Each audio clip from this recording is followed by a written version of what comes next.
एक ऐसा premium feature जिसने एक समय में सबको अपना फैन बनाया हुआ था और तब ये सिर्फ फ्लैगशिप फोन्स में हमको देखने को मिलता था।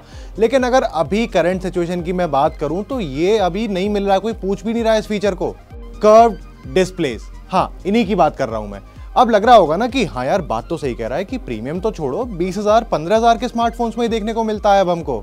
लेकिन यार ये फीचर तो देखने में भी बहुत अपीलिंग था ना, और एक्सेसिबिलिटी एड-ऑन्स भी काफी लेकर आया था ये अपने साथ। तो लोगों के मन से उतर कैसे गया ये? कुछ बातें आपको खुद भी पता होंगी अगर आपने ये कर्व डिस्प्लेस वाले स्मार्टफोन्स यूज किए होंगे तो। बाकी कुछ फैक्ट्स आपको मैं बताता हूं आज की इस वीडियो में। हाय, मेरा नाम है Prateek Chaudhary and you are watching Uncut. देखो कुछ साल पहले ना, लगभग 10 साल पहले सैमसंग ने अपना पहला कर्व डिस्प्ले वाला फोन लॉन्च किया था। नाम था उसका गैलेक्सी राउंड। वो फोन बीच में से कर्व था, काफी पसंद भी आया था लोगों को, काफी फैसिनेटिंग लगा था। उसके बाद सैमसंग ने सोचा कि बीच में से ही क्यों, साइड्स भी कर्व करके देखते हैं। फिर लॉन्च किया नोट एज, फिर गैलेक्सी 6 एज, उसके बाद नोट 7 एज, और ऐसे ही करते करते पूरा एस सीरीज का लाइनअप हो गया कर्व डिस्प्लेस वाला।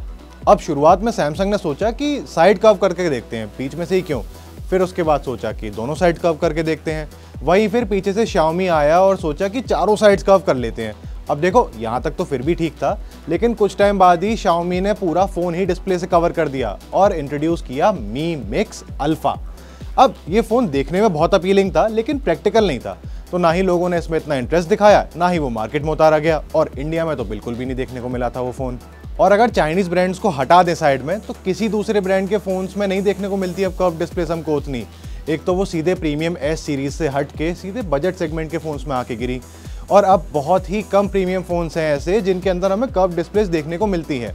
आईफोन को देखो, ना पहले कर्व था ना अब है। इवन सैमसंग ने भी अपनी एस सीरीज में से हटा दी है कर्व डिस्प्लेस। जैसे अभी S24 सीरीज लॉन्च हुई, उसमें सिर्फ S24 अल्ट्रा में कर्व डिस्प्लेस देखने को मिली, बट वो भी काफी मिनिमल सी कर्व है, ज्यादा नहीं है पहले की तरह की पूरा एज कर्व हो रखा है फोन का। अब वही सवाल कि ऐसा हुआ क्यों अगर ये इतने अच्छे थे तो? देखो हर चीज के ना प्रोज एंड कॉन्स होते हैं, जाहिर सी बात है इसके भी थे, लेकिन समय के साथ कॉन्स ज्यादा निकलते गए। अब प्रोज कम है तो इनके बारे में पहले बता देता हूँ। डिजाइन एंड लुक्स, बस यही प्रोज थे कि इतनी इंटरेस्टिंग, इतनी प्रीमियम लगती थी ना कर्व डिस्प्ले की, कोई जवाब नहीं था उसका। अब कॉन्स के बारे में आपको बताऊं तो डैमेज बहुत जल्दी होती थी ये डिस्प्लेस, कवर्स इतनी आसानी से मिलते नहीं थे इनके फोन्स के, और जो मिले वो ज़्यादा प्रोटेक्शन दे नहीं पाते थे। सेम सीन था स्क्रीन प्रोटेक्टर्स के केस में भी, ये भी आसानी से नहीं मिलते थे और ना वो ज़्यादा प्रोटेक्शन देते थे, ऊपर से महंगे और होते थे वो ज़्यादा। मतलब मैं आपको बताऊं तो मेरे छोटे भाई ने कुछ साल पहले OnePlus 8 Pro लिया था, जब वो फ़ोन नया नया आया था, कर्व डिस्प्ले के साथ था वो फ़ोन भी। उस पर हमने टेम्पर्ड लगवाया शाम में, एक तो वो मिला बहुत मुश्किल से, ऊपर से था वो 750 रुपये का नॉर्मल टेम्पर्ड ग्लास, इतना महंगा जस्ट बिकॉज वो कर्व डिस्प्ले का था। अब क्या ही करवा सकते थे, लगवाना था तो लगवा लिया। अगले दिन मैंने उसका फ़ोन देखने के लिए उठाया तो बस मेरे हाथ में उसका टेम्पर्ड ग्लास आ गया था, फ़ोन रखा रह गया सोफे पर। तो ऐसी भी कुछ रीजंस रहे थे। अगले दिन फिर हमने टेम्पर्ड ग्लास बदलवाया, दुकान वाले ने बदल भी दिया बिना पैसे लिए, लेकिन ये इशू रिपीट होता रहा। तो ये भी कुछ वजह थी ऐसी जिनके चलते अनपॉपुलर होती गई कर्व डिस्प्लेस, क्योंकि इनकी प्रोडक्शन कॉस्ट काफ़ी हाई होती है और टूट भी जल्दी जाते थे आसानी से, और रिपेयर कॉस्ट भी उतनी ही हाई रहती थी। अब जाहिर सी बात है कर्व डिस्प्ले साइड से गिरा अगर तो जल्दी टूटता है वो, तो लोगों का मन हटने लग गया इन डिस्प्लेस से।